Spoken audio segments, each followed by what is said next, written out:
आज का हमारा टॉपिक रहेगा काइनेटिक इंटरप्रिटेशन ऑफ टेम्परेचर।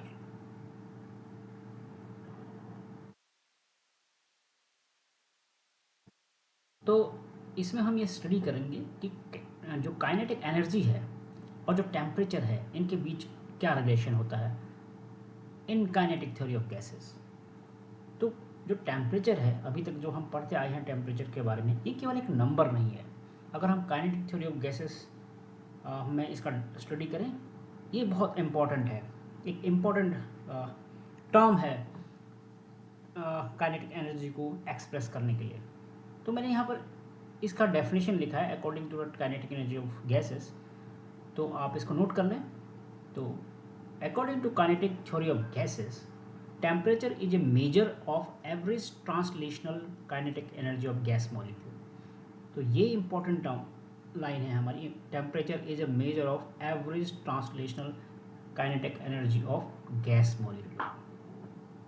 तो कैसे हम इसको सीखेंगे। और जनरली हम जानते हैं कि अगर किसी गैस में जो मॉलिक्यूल्स होते हैं, अगर उनका टेम्परेचर अगर ज़्यादा होगा तो डेफिनेटली उनके बीच जो मूवमेंट होगा वो फास्टर होगा, यानी कि जो उनके बीच स्पीड है, वो जो रैंडम स्पीड है वो भी उनकी ज़्यादा होगी। अगर टेम्परेचर कम है तो स्पीड भी उनकी कम होगी, ये हम जानते हैं, पहला पॉइंट। दूसरा पॉइंट ये है कि अगर हमारे पास दो गैसेस हैं, उनका टेम्परेचर सेम है, चाहे उनका मासेस कुछ भी हो। तो गैस वन, मान लेते हैं एक हमारे पास गैस है हाइड्रोजन, गैस वन हाइड्रोजन, और गैस टू हमारे पास मान लेते हैं ऑक्सीजन। ठीक है, गैस टू ऑक्सीजन है और गैस वन हमारे पास हाइड्रोजन है। अगर इनका टेम्परेचर सेम है, मान लेते हैं 300 केल्विन, चाहे इनका मासेस कुछ भी है, मास ये कुछ भी है, एनीथिंग, कोई भी क्वांटिटी, तो इन दोनों गैस का जो काइनेटिक एनर्जी होगी, kinetic energy of both gas will be same. यानी हमने ये देखा कि टेम्परेचर सेम होने से दोनों का जो काइनेटिक एनर्जी है वो सेम है। इसका मतलब कोई और टर्म से उनको कोई फर्क नहीं पड़ा। और वो काइनेटिक एनर्जी कितनी होती है, एज पर द फॉर्मूला उसको हम लिखते हैं 3/2 KB इनटू T टेम्परेचर। इसी फॉर्मूले को हम एक्चुअली वो करेंगे, अभी दिखाएंगे, शो करेंगे, और कैसे, तो उसी प्रोसेस को हम अभी थोड़ी देर में बताएंगे। तो फॉर्मूला हमारा यही होगा, जहाँ पर K एक बोल्ट्जमैन कांस्टेंट है,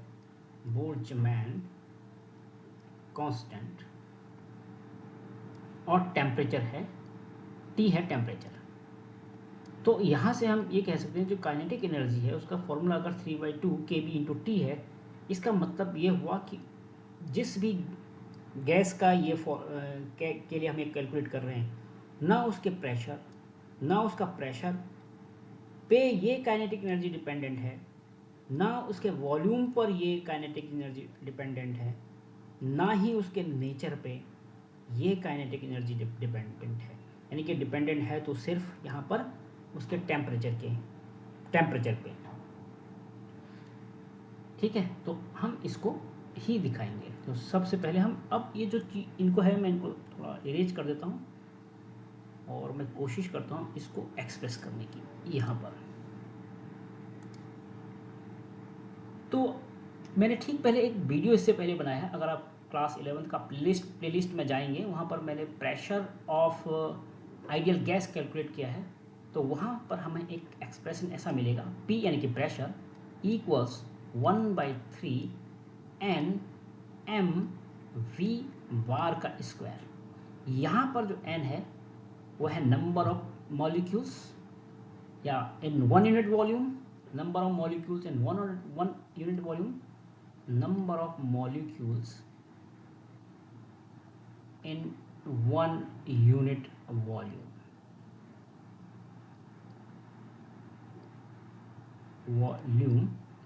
और m mass of a molecule, उस गैस का मॉलिक्यूल, और v बार उसका रूट मीन एवरेज स्पीड जिसको हम बोलते हैं,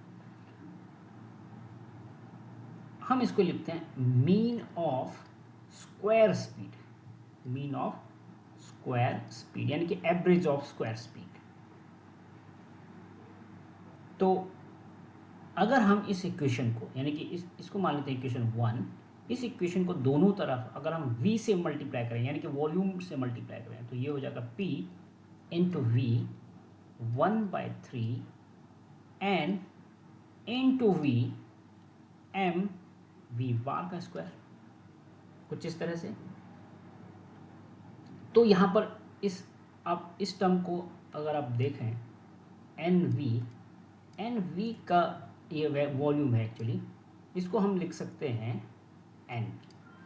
अगर किसी कंटेनर में गैस फिल्ड है, एक कंटेनर मान लेते हैं ऐसा है कुछ क्यूबिकल स्टाइल का, जस्ट टू अंडरस्टैंड, इसके अंदर गैस भरी हुई है, इसका हर एक यूनिट में अगर एन मॉलिक्यूल्स है एक यूनिट वॉल्यूम में, तो टोटल मॉलिक्यूल्स कितने होंगे, n2 कर देंगे इसके टोटल वॉल्यूम से, यानी कि इसका वॉल्यूम टोटल जितना होगा और एक यूनिट में मॉलिक्यूल जितने होंगे, इन दोनों को हम मल्टीप्लाई करेंगे तो टोटल नंबर ऑफ मॉलिक्यूल्स आ जाएंगे। तो मान लेते हैं capital N total number of molecules हैं और वो है n इंटू वी। तो इस n इंटू वी की जगह मैं अगर पुट कर दूँ 1/3 capital N, that is total number of molecules, right, M V bar का स्क्वायर, ये है पी वी के इक्वल। अगेन मुझे पता है कि काइनेटिक एनर्जी जो हम बहुत बेसिक क्लासेस में पढ़ते हैं 1/2 mv² होता है, यानी कि m उस ऑब्जेक्ट का मास, v उस ऑब्जेक्ट की वेलोसिटी, राइट। तो यहाँ से हम ये भी लिख सकते हैं 1/v इक्वल, हम इस टर्म में 2 से डिवाइड कर देते हैं इस टर्म को और 2 से ही मल्टीप्लाई कर देते हैं। अगर हम इसको 2 से मल्टीप्लाई करेंगे तो ये सम कुछ ऐसा लिखा जाएगा 2/3 एन इनटू जो हम डिवाइड कर रहे हैं 2 वो मैं इस v के साथ ले लेता हूँ, बिकॉज मुझे इसको बनाना है काइनेटिक एनर्जी के फॉर्म में ये टर्म को। तो अब आप देख सकते हैं कि ये काइनेटिक एनर्जी के टर्म में आ गया और ये अलग हो गया अपना पीवी, इस तरह से कुछ मैंने इसको दिखा दिया है। तो जैसे हम जानते हैं कि जो काइनेटिक एनर्जी है वो, या फिर उसको हम इंटरनल एनर्जी कहें किसी आइडियल गैस की इंटरनल जो एनर्जी है, या हम ऐसा कह सकते हैं कि जो काइनेटिक एनर्जी भी नहीं बोले हम बोले इंटरनल एनर्जी, जो internal energy of an ideal gas है, of an ideal gas, sorry यहाँ पर GAS है, ideal gas is purely kinetic, यानी कि जो इंटरनल एनर्जी है किसी भी गैस की, आइडियल गैस की मेनली, तो वो क्या है, प्योरली काइनेटिक है। इसका मतलब यह है कि there is no potential energy. अब ऐसा हम क्यों कह रहे हैं कि उसके अंदर पोटेंशियल एनर्जी नहीं है? हमने आइडियल गैस के डेफिनेशन में ये पढ़ा था कि उसका एक पॉइंट होता है कि हम आइडियल गैस में जो इंटरमॉलिक्यूलर फोर्स है उसको कर देते हैं नेगलेक्ट, बिकॉज जब गैस के छोटे छोटे पार्टिकल इधर उधर रैंडम डायरेक्शन में मूव कर रहे होते हैं तो हम ये नेगलेक्ट कर लेते हैं कि उनके बीच जो अट्रैक्टिव फोर्स है या फोर्स ऑफ अट्रैक्शन है या रिपल्सन फोर्स है वो है ही नहीं। अगर वो है ही नहीं तो इसका मतलब ये हुआ कि उसके अंदर पोटेंशियल एनर्जी है ज़ीरो। तो बचा क्या, सिर्फ काइनेटिक एनर्जी। तो उसकी इंटरनल एनर्जी को हम कैसे डिफाइन करेंगे, only by the kinetic energy. तो यहाँ पर जो 1/2 mv² है ये काइनेटिक एनर्जी, यही एनर्जी उसके अंदर होगी। तो जो इंटरनल एनर्जी अगर हम उसको ई से दिखाएं, इसको इक्वेशन 2 मान लेते हैं, अगर इंटरनल एनर्जी को हम ई से दिखाएं और उसको हम दिखाते हैं 1/2 m v बार का स्क्वायर, यानी कि मीन ऑफ स्क्वायर स्पीड, उनके अंदर जितने भी जो पार्टिकल्स हैं उनका जो मीन ऑफ स्क्वायर स्पीड है वो v बार का स्क्वायर है। तो ये उसके अंदर टोटल एक मॉलिक्यूल का इंटरनल एनर्जी आ जाएगी। अगर हम इसको n से मल्टीप्लाई करते हैं तो ये टोटल नंबर्स का जो एनर्जी है वो आ जाएगा। ठीक है, तो ये इसको मान लेते हैं इक्वेशन 3। क्या हम इसको थोड़ा ऊपर बढ़ाएं या एक नए पेज पे लिख लेते हैं, यहाँ से आगे E equal to N into 1/2 M we bar का स्क्वायर। ठीक है, तो PV, जो PV अभी तक हमारे पास था ऊपर इक्वेशन 3 जो हमने माना था, वो PV इक्वल टू था 2/3, राइट।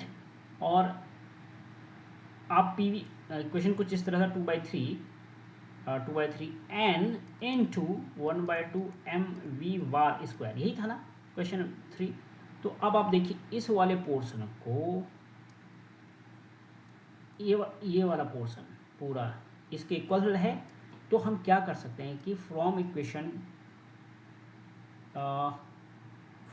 या हम फ्रॉम क्यों लिखते हैं इसको, अगर कुछ और इक्वेशन बना सकते हो 4, तो फ्रॉम इक्वेशन